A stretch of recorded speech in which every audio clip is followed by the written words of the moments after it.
कितना कुछ बाहर बन जाओ, घर में वही बनोगे जो लुगाई चाहेगी। हाँ, इसलिए सावधान, होशियार, खबरदार। घर में तुम्हें लड़ाई बचाना है ना तो हारना सीख जाओ। हम तो कहते हैं तुम पहले ही सॉरी बन के, पहले ही सॉरी। और कई लोगों को हम देखते हैं, एक आदमी हमें मिला, हमने कहा तू घर में जाते ही ये रसगुल्ला जैसा मुंह क्यों फुला लेता? बोला गुरुजी अगर ये पता लग जाएगा ना कि मैं बहुत खुश हूं, ये जीने नहीं देगी कि तुरंत कहेगी कहां गुलछर्रे उड़ा रहे थे।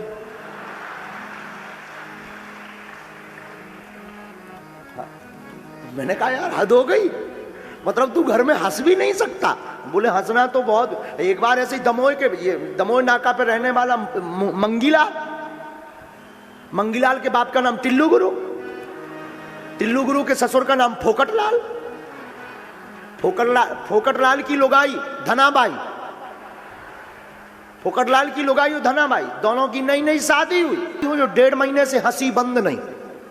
और पड़ोसी की 1.5 साल हो गए शादी को, एक भी दिन हंसी नहीं निकली।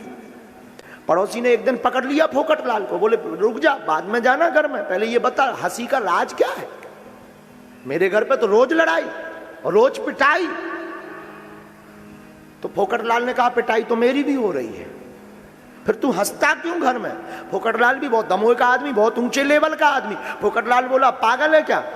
रोज मेरी बीवी मुझे मारती है, निशाना लग जाए तो वो हंसती है, निशाना ना लगे तो मैं हंसता हूं। खुश होने का तजुर्बा होना चाहिए। आदमी पिटाई में भी खुश हो सकता है। संत तुकाराम जी, ये तो दमोह वाले आदमी की बात है। तुकाराम जी तो पढ़ो कभी, तुकाराम जी का चरित्र। तुकाराम जी की लुगाई इतनी खतरनाक, रोज गाली बके रोज पीटे। महात्माओं के साथ तुकाराम जी सत्संग करने बैठे और वो मटका पानी का लेकर के दौड़ी आई, 1.5-2 घंटे बाद आई। जब देखा तब सत्संग, दिमाग खराब हो गया, मटका लिया तुकाराम पे फोड़ दिया। तो जो और संगाती बैठे हुए थे महात्मा बोले बाबरा है क्या, पागल है क्या, देख तेरी लुगाई कितनी खतरनाक है। तो महात्माओं से ही हाथ जोड़ के बोले कुछ तुम मत बोलना, तुम्हारी है नहीं हमारी है, इसलिए हम चुप हैं। बोले तुम चुप क्यों? अरे बोले वो बहुत समझदार है, शाम हो गई है, वो कहना चाह रही नहा लो भोजन करना है। तो नहाने के लिए मैं कहां जाता, उसने यही स्नान करवा दिया। खुशी होने की जिंदगी होनी चाहिए, लोग ऐसे भी खुश रह सकते हैं। हाँ, और उनसे किसी ने पूछा कि तुम्हारी लुगाई इतनी डेंजर है, तुम्हें बुरा नहीं लगता? बोले भगवान की बड़ी कृपा है, ईश्वर का धन्यवाद। इसमें भी ईश्वर का धन्यवाद क्या? बोले अगर अच्छी होती, बहुत प्रेम करती होती तो ईश्वर से प्रेम की बजाय लुगाई से प्रेम होता। खतरनाक है तो कम से कम ईश्वर से प्रेम है, इसीलिए तो बाबा बने। देखने का तजुर्बा है और ये होना चाहिए, और ये संतों में ही तजुर्बा रहता है। और तुकाराम जी, एक बार लुगाई ने कहा गन्ना खाऊंगी, गन्ना ईख बराई। बेचारे गए सुबह से 10 बजे लेने, 6 बजे लौटे, क्योंकि गन्ने के खेत में ही सत्संग छिड़ गया किसान से। अब गन्ना तो लेके 20-25 चले, रास्ते में छोटे बच्चे आ गए, बाबा बाबा बाबा हमको दे दो, हमको दे दो, हमको। बांटते बांटते 6 बजे एक गन्ना बचा। एक गन्ना लेके, इन्हें तो पता था कि घर पे प्रवचन मिलना, घर पे एक गन्ना लेके ऐसे खड़े हो गए। लुगाई ने कहा गन्ना, दिमाग खराब। 6 बजे आए, कहां थे? वो महात्मा मिल गए थे। एक गन्ना, बाकी बच्चों ने ले लिए। झूठ तो बोल नहीं सकते, महात्मा आदमी। लुगाई का इतना दिमाग खराब, गन्ना लिया, 8-10 ठोक दिए। लेकिन भगवान की बड़ी कृपा, गन्ना को जैसे ही मारा तो गन्ना में होती है गांठ, तो एक गन्ना के 2 टुकड़ा।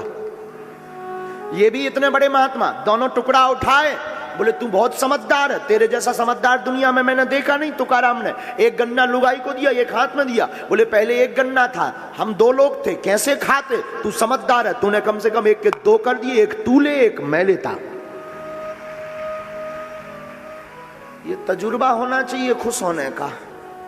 फिर वही बात, घर में खुश रहना है ना तो हारना सीख जाओ। ये कोई विनोद की बात नहीं है, ये कोई मजाक की बात नहीं है, ये कोई साधारण बात नहीं है। सुनने में तुम्हें अजीब लगेगा क्योंकि हमने तुमको 2-3 उदाहरण दे दी तो तुम्हें लग रहा है गुरुजी हमको यूं ही पढ़ा रहे हैं। ना ना ना ना, रामायण की बात है। राम जी और भरत जी दोनों खेल खेलते हैं, राम जी हारते। घर में हमेशा हारना चाहिए, जीत के हिसाब से जिंदगी जीनी ही नहीं चाहिए। मेरे पागलों, तुम अपनी जिंदगी में एक बात सिद्धांत में याद रखना, मेरे पागलों,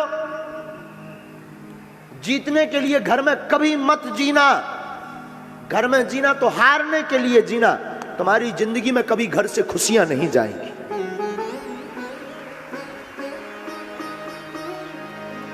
एक दिन भरत जी ने कहा कि रोज का रोज भगवान हार जाते हैं, भगवान को कभी जिताना है तो एक शर्त रखी, आज जो हारेगा उसको घोड़ा बनना पड़ेगा और पीठ पर बैठाकर उस पेड़ तक ले जाएगा। भगवान फिर हार गए। अब कहा कि आपको घोड़ा बनना पड़ेगा।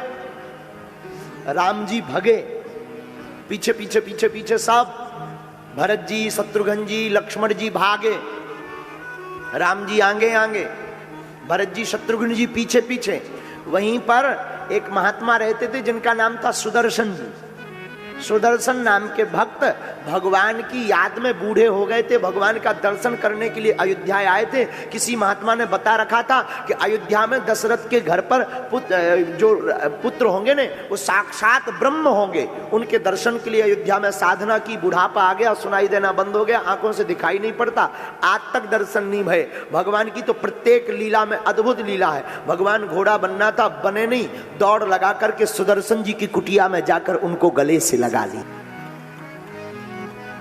खेल ही खेल सकल नृप लीला।